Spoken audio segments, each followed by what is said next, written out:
On today's blog post, we're going to talk about the word ahavah. This is the theme that we're going to explore in our first podcast coming up in a couple of days. And just want to give you a little more information about what ahavah means, where it came from, and what does it look like in today's life.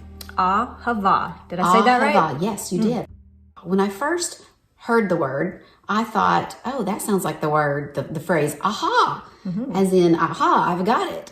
It's not what it means. It actually is love in action. It's actually, when you break down the root of it, it means to give. To give. To give. We don't usually think of love in a to give form, do we?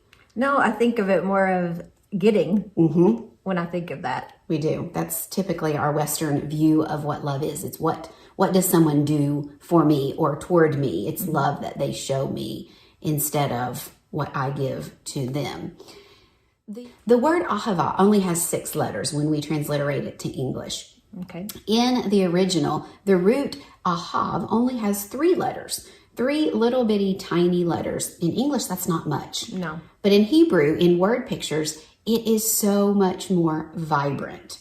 I have learned the Hebrew alphabet over the past 6 months, and each of those letters represent something else. And when you put them together, the words truly are a sum of their parts. And they become a word picture. And they become a word picture because what each of those letters individually means. So the root of ahavah is ahav. And the first letter in that is aleph. And it represents God. Aleph is the first letter of the alphabet. Okay. And it represents God. We can see this word picture in Deuteronomy 6, 4 through 9. I'm going to read this for you. Love the Lord your God with all your heart and with all your soul and with all your strength. Love starts with God. And we see that here in ahavah. It actually, the letter starts with what represents God. And when we love him with all of our heart, our soul, and our strength, we love others through him and for him. Which is the greatest commandment. It is. For us to love him with all our heart, soul, mind, and strength, and then love others as ourselves. And I love how New Testament references back to Old Testament. Yes. Christ is constantly pointing us back to Old Testament. He is fulfilling that and telling us constantly, go look, go look. It all fits together. It does. It all fits together. The second letter in ahav is the letter hey. This letter is the 5th letter in the alphabet. Hey. Hey. It represents God's grace.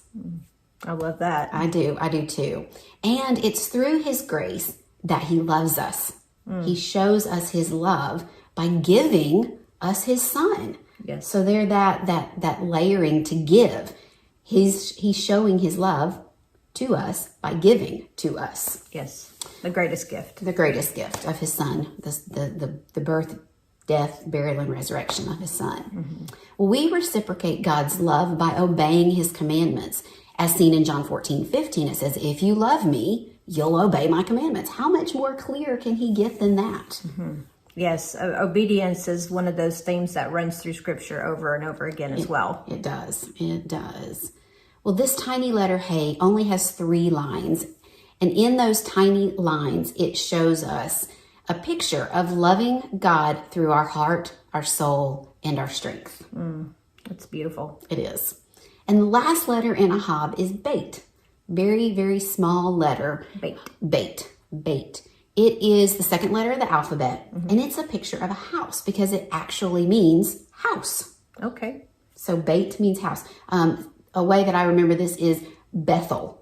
That we hear in Scripture, we read in Scripture, Bethel. Bet-el is house of God. Okay, that makes great sense. It does. And so that letter, beit, shows us that ahavah starts with loving God and showing love to others through our words, our thoughts, and our actions. And when we do this, we show submission to God. And our lives become a house for him to inhabit, a place for him to work in us and through us to show his love to those that we encounter every single day. We are a vessel for him to use. We're a vessel. We're a vessel for God to use.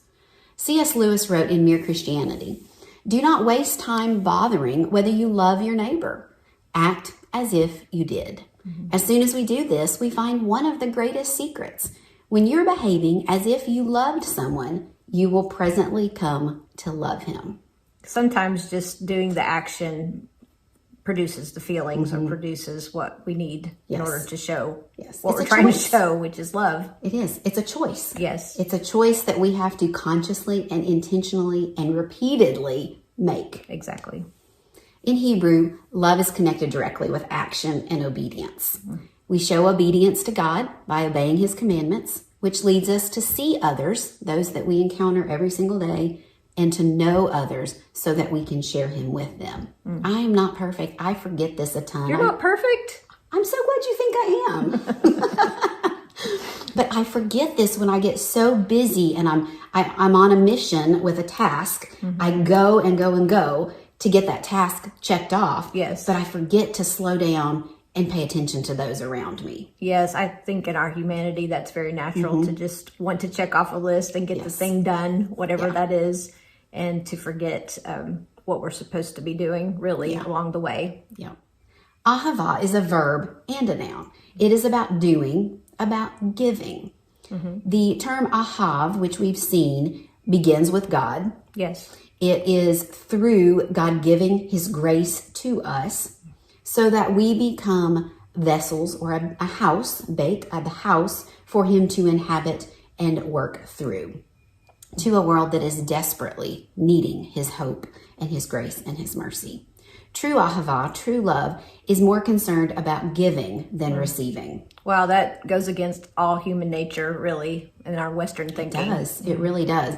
We have this view, this Valentine's view of love that is that warm, fuzzy feeling, much like looking at a cute puppy that is just, that we want to feel just all good. We want to have all the feels about it. But it's so much more than that. It is more than just being the center of someone's attention. And it's not about getting a feeling or a fix. It's about giving time and devotion. Giving is the vehicle of love that God showed to us through giving his son, through his birth, his death, his burial, and his resurrection, so that we can experience his grace and his mercy. Yes, and when we're living that out in true ahavah, it's an overflow of our love, of God's love through us. It is. A natural overflow. It is. So in love being giving, we see that the actual process of giving develops the very connection between the giver and the receiver. Yes. We hope that you guys have enjoyed this very, very short view of what ahavah is. We hope that you guys will join us on the podcast in a couple of days when we introduce you to some of our friends who are living out ahavah in their everyday life through their story of adoptions. You do not want to miss it. We'll see y'all soon. Bye-bye.